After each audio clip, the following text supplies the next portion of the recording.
This is Arklatek's People in Politics Sunday edition. A look at the issues and decision makers shaping the Arklatex and the nation. Presented by KTBS. Hello again, everybody. Welcome to this edition of the App on Sunday. It's our KTBS political talk show, a natural extension of the podcast that we've produced over the past year. Our co-host this week is Louis Avallone from American Ground Radio. Louis, appreciate you being with us. How are you doing today? I'm doing fantastic. Such a privilege to be with you and the entire audience this morning. All right, Louis, we always are privileged when you're with us. And now our special guest today, Louisiana's 5th District Congresswoman, now a candidate for the United States Senate, Julia Letlow. Julia, first time we've had a chance to talk since things kind of changed in your life. How have things changed since President Trump endorsed you? That's right. It is so great to be with you, Jeff, and it's been an incredible experience. Our campaign is only building in momentum. As you can imagine, with that endorsement came a flood of well wishes and people were just really wanting to get involved and know how they can help with the campaign. So we could not be more excited. We are working so hard and just excited to share more about it with you this morning. All right, we're going to talk more in just a few minutes. Before we do, though, I want to take a look at the announced video that Congresswoman Letlow released online, and I think you'll notice a pretty common theme. My kids are the reason I wake up each day and work so hard. They are my why. Jeremiah and Jacqueline. I have a feeling your why is very similar to mine. Your children, your grandchildren, they are the reason we all work so hard. The future of America depends on them, and I can't help but worry. What kind of country are we leaving for them? I'm grateful for the courageous leadership of our president. I've witnessed firsthand how President Trump is taking on the swamp and delivering for the American people. Our president is keeping his promises. I have fought alongside President Trump to put America first, standing up for our parents, securing our borders, supporting law enforcement, rooting out waste, fraud, and abuse that drives up inflation, and fighting to fix an education system too focused on woke ideology instead of teaching. A state as conservative as ours? We shouldn't have to wonder how our senator will vote when the pressure's on. Louisiana deserves conservative champions, leaders who will not flinch. This Senate seat belongs to you, the people of Louisiana, and I will never forget that. It also belongs to the children who will live tomorrow with the choices we make today. I'm Julia Letlow, and I'm running for the United States Senate because the future we leave to our children is always worth fighting for. Back with the Congresswoman, and Louis has joined us at the video wall here. You said a lot in that announced video, Julia. Absolutely. I really wanted to share my heart with the people of Louisiana about why I wake up every day and fight so hard. They are my children, Jeremiah and Jacqueline, 8 and 6 now. It's hard to believe. But I understand that my why looks a lot like my constituents' why they work so hard, because we have to make Louisiana a better place for our children and future generations. Everything's at stake right now. And so I just want to continue the good work that we've been able to do in the House. And if the people will have me continue that on into the Senate. And of course, we want the folks from Northwest Louisiana to get to know you a little bit better. So tell us a little bit about your agenda, the things you'd want to work for if you are elected to the Senate. Absolutely. Well, you know my background is in education, so I will always be fighting for parents' rights when it comes to their children. We were able to pass the Parents' Bill of Rights during my tenure in Congress to make sure that parents always have a seat when it comes to the table, when it comes to their child's education, to know what they're being taught in the classroom. I'm a huge supporter of the MAHA movement. I want to make sure our children are healthy and have access to food that is going to enrich their lives. I'm also a huge supporter of our defense system. As Louisiana's only appropriator on the House side, I've been an adamant supporter of making sure that we are able to defend ourselves on the national stage. And today, actually, we just were able to pass the funding bill to make sure that our troops at Barksdale will continue to receive that paycheck that they so deserve and need. So, Congresswoman Letlow, a lot of folks, the daggers are out since you made your announcement. Many say that you are not as conservative as most Louisianans might like their United States Senator to be. In fact, they say that you have voted more consistently with Joe Biden than any other of the congressional Republican delegation from Louisiana. How would you answer those critics? That's absolutely absurd. And I can tell you this, I would not be the only candidate to receive the endorsement from President Trump if I was not conservative enough. I have run on a conservative agenda since day one and hold true to that record. I vote conservatively. One thing that I believe sets me apart is from day one, I've known that this seat does not belong to me. It belongs to the people who I represent. And I've never forgotten that and will vote accordingly. If you send me to the Senate, you can rest assured that I'll never forget who I work for, and that is the people of Louisiana. And my goodness, it has been the honor of my lifetime to serve them over these last 5 years. Well, of course, we know where that criticism was coming from. But, you know, one of the things that's so important in this race, in any race really, is fundraising. We know that your primary opponent has buku dollars in the bank. How's fundraising going for you? And were you able to be pretty successful doing that during the recent Washington Mardi Gras? We are off to the races when it comes to fundraising. Again, the outpouring of support, especially with everything that has transpired over the last couple of weeks. You know, I spent a lot of time seeking the Lord's guidance on this, trying to find that peace about it, making sure I prayed it through, and I definitely have that. You know, my parents taught me well that when the Lord opens the door, you definitely pray about it, you have a peace about it, but my goodness, when you have that, you run through it.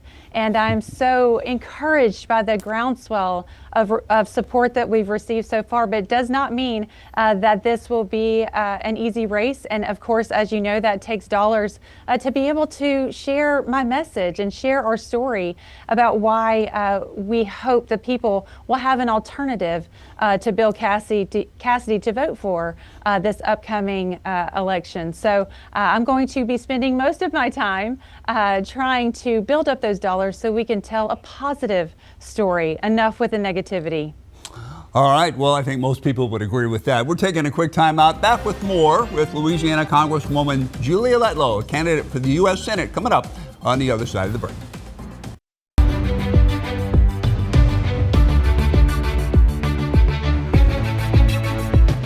All right, we are back with more of the App on Sunday. We are visiting today with Congresswoman Julia Letlow, a candidate now for the United States Senate. One of the things you said in that last block, Julia, was enough with the negativity. I agree with that. I think most people in Louisiana would as well.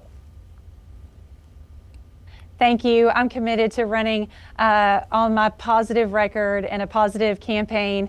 I'm excited to share a little bit about our story, but most importantly, give the voters a chance to vote for someone who they believe in. And I can't wait to share a little bit more about my story and my heart and why we're running for this United States Senate. Congresswoman Letlow, what do you believe, if you are elected as the next United States Senator from Louisiana, what is the most important agenda item that you would focus on? Oh goodness, there are so many. It's hard to focus on just one. You know, I've spent the majority of my time up here absolutely advocating for workforce development, for education initiatives, taking back power from the Department of Education, bringing that power back to the states where it belongs. We know best how to educate our children. These are our kids, not the government. So definitely encouraged about continuing that work. Also to make America healthy again. As a mom, I am so invested in that. Want to make sure that we are providing a wonderful upbringing for our children. giving them a lot of options and helping people make those decisions when it comes to their children. And then, of course, in my own backyard, the district that I've represented is heavily agriculture.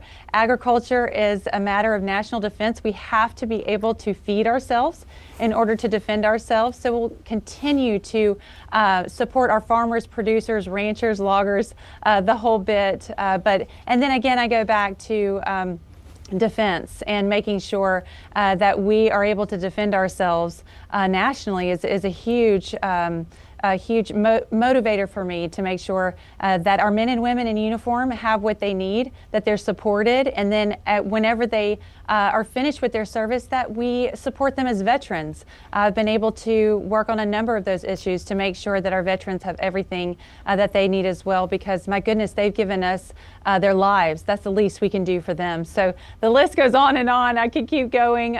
Secure border, working on inflation, but my goodness, I'd take all day, all of your time. Well, look, you mentioned earlier about getting funding for Barksdale, and of course the battle as we record this program, the battle continues to end a short-term shutdown, another one in the federal government. And a lot of that stuff lies at the heart of DHS, Homeland Security, and funding for that. And I just wanted to get your take on this whole situation. Sure. So I just gavelled down that we were able to pass all 11 of the appropriations bills out of the House for a second time, which is huge as an appropriator.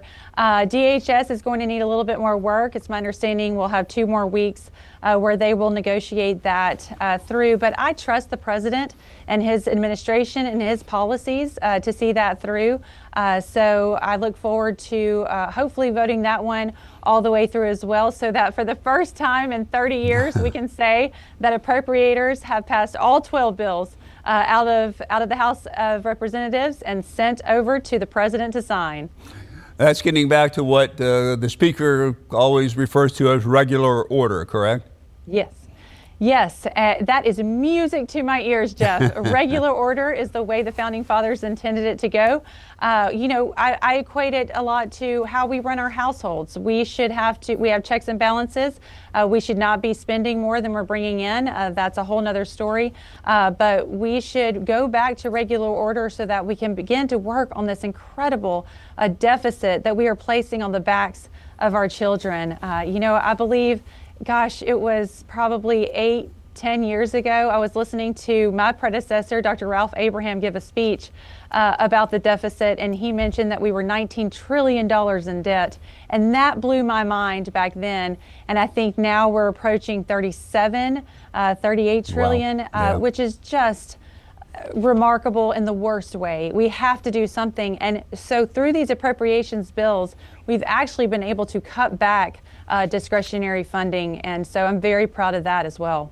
So Congresswoman Letlow, being in politics, it's been an unconventional path for you. You certainly have been around politics much of your adult life. When you got to Washington, what surprised you the most? Well, thank you for the question, Lewis. And yes, my path to Congress was incredibly unconventional. I never thought I would be here. I always thought I would be a teacher and loved what I was doing in front of the classroom and with my students. But, we think we know the path that we're headed on, and the Lord has a different plan. And He did for my life. And so whenever I lost Luke tragically to COVID 5 years ago, again, I had that tugging from the Lord and that encouragement to continue moving forward with faith and hope. And so ran for the seat against 12 other people, and we won. And I'm so grateful to the people of Louisiana for giving me this opportunity because it has given my life so much purpose and meaning to wake up every day and get outside of myself and find a way to serve other people. That has given my life so much healing. So I'm incredibly blessed to be able to continue to do this work, and so excited for the future and what lies ahead. Look, ever since you announced you were running for the Senate, just today as we record this, Blake Miguez has announced he is dropping out of the Senate race. He is going to run for your congressional seat, which a lot of people seem to be doing now. That's been kind of crazy. What are your thoughts on all that? Well, I'm focusing on the race before me, but I had a wonderful talk with Blake this morning, and just so encouraged by his willingness to step up and serve. We need more people to continue to answer that call and step up, and I'm so grateful that he was willing to do that, and then now is going to continue a race for a congressional seat. So yes, there are quite a few of my very dear friends that are entering that race. So I'm going to keep my eyes focused ahead on the task at hand, and that is to focus all my energy on running for the Senate. And how's the president, since you announced you were going to run, what has your interaction been with President Trump? He and I have always had a wonderful relationship, and I look forward to continuing to lean on him during this process. As you know, he is the ultimate MAGA conservative voice for America. They voted for him. When you look at the numbers of supporters in Louisiana for President Trump, it is staggering. Louisiana is absolutely in support of his policies, his initiatives, and I'm lockstep with him on those priorities, and so I'm looking forward to continuing to work right alongside him as he secures the border, as he lowers inflation for our families. We were able to pass the One Big Beautiful Bill. Jeff, never in my lifetime did I think that Republicans could all get on the same page and pass forward legislation that is going to positively impact every American, and most importantly, Louisiana families when they file those tax returns in April. So I'm so excited about what we've been able to accomplish, but that's thanks to the president's leadership. And I think that Louisianans deserve a senator who is willing to work with the president, not against him. They have my commitment. I've already proven that over and over again. So proud to have his endorsement.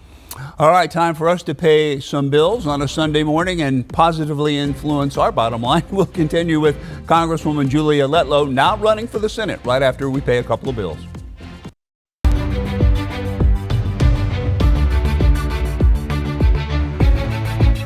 All right, we are back with more of the app on Sunday. Talking with Congresswoman Julia Letlow. I don't know if you can see these, Julia, but we have some bullet points we put in a monitor here.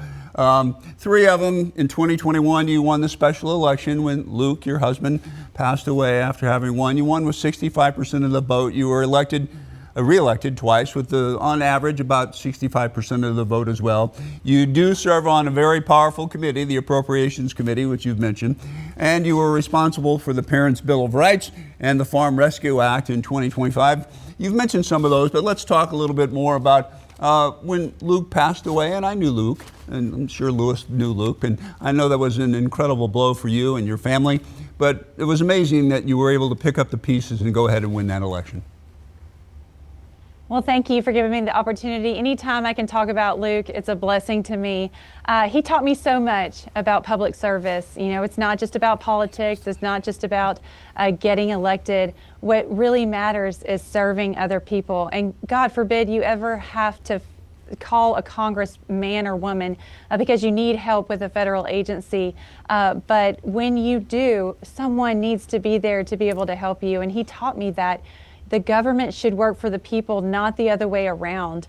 And as you know, you met him, he was incredible at that. And so just having that example in my life for so many years, I was able to watch the great work that he and Congressman Ralph Abraham did together as they served Louisiana for 6 years. It was such an honor to experience. And then, I know Luke would be so proud of the work that we've been able to continue forward for him in these 5 years that I've been blessed to be in the House of Representatives. And I can tell you this, he was right. Whenever you serve other people, it gives your life so much meaning, and you are truly blessed by it. Well, and he was the type of guy that even when you first met him, you felt like you knew him for years, right?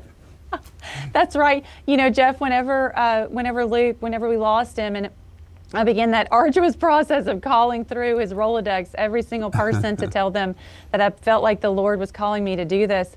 you would not believe every single person would say, well, I was Luke Letlow's best friend. And I'm just thinking, really? Wow. I mean, hundreds and hundreds of best friends, but that's just how he made you feel when he was in your presence. You had his undivided attention. He was never looking past you. He was trying to find a way to work together for the greater good of Louisiana. He taught me that. I want to continue that moving forward. Let's talk about your work on the appropriations bill. We know how powerful and important that is in Washington, D.C., and I know you've been a valued member of it for a few years now.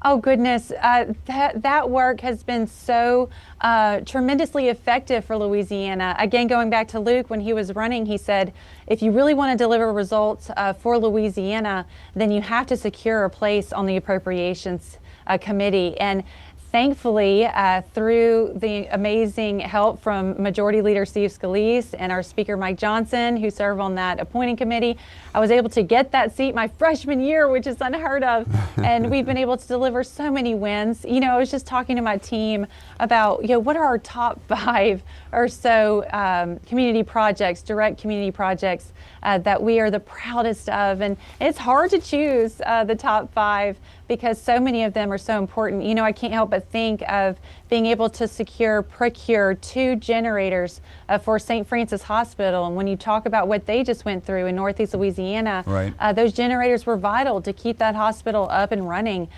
These are projects where those direct dollars go exactly where they were intended to go. And so it's been the honor of my lifetime to work with our parish presidents, our mayors, our local elected officials on figuring out what their needs are, partnering with them, and making sure those dollars go directly to them. So could not be prouder of the work that we've been able to accomplish on appropriations, and I'm so grateful that I was given the chance to do that. And we've got about 30 seconds left in this particular segment, but I did want to ask you about the Parents' Bill of Rights, because we've talked about that before. Absolutely. What an incredible piece of legislation that I was able to champion. You know, this came out of the COVID era when for the first time parents were sitting down and seeing what their children were being taught. When they didn't like what they saw in the curriculum, they went to their local school boards and voiced their concerns. And many across this country were told their voices were not needed there. They were pushed away, and even some labeled domestic terrorists by our own federal government. That should never happen ever again. Mm-hmm. And thanks to the Parents' Bill of Rights and President Trump signing an executive order to get it across the finish line, parents no longer have to fear retribution from their own government because they want to protect their children. And so I will always be championing parents and making sure they have a say when it comes to their child's education. All right, well, time flies when you're having fun. We got to take our last break and then back to wrap things up with Congresswoman Julia Letlow right after this. All right, back with some final thoughts here, Lewis. Yes, Congresswoman Letlow, it shouldn't make a difference, but having a United States Senator from North Louisiana, it really does make a difference. I mean, we have a lot of important projects here, like finishing I-49. How important is that to have a United States Senator from our region? Oh, it makes all the difference. I can't remember the last time we had a senator from North Louisiana. I'll have to do some digging, but your projects will be absolutely top of mind. If people want to get with your campaign or donate or contribute, or how can they do that? Oh, I would love for people to go to julialetlow.com. And check us out. See the story. If you'd like to donate, every little bit helps. And if you would like to volunteer, please join us. We would love to have you. julialetlow.com. All right, Julia, thank you so much for being with us here today. We really do appreciate it. Thank you so much, Jeff and Lewis. It's always such a pleasure to be with you. All right, Congresswoman Julia Letlow, appreciate you being with us. This Week on ABC is coming up next. You've been watching Arklatek's People and Politics. Thank you for joining us. Presented by KTBS.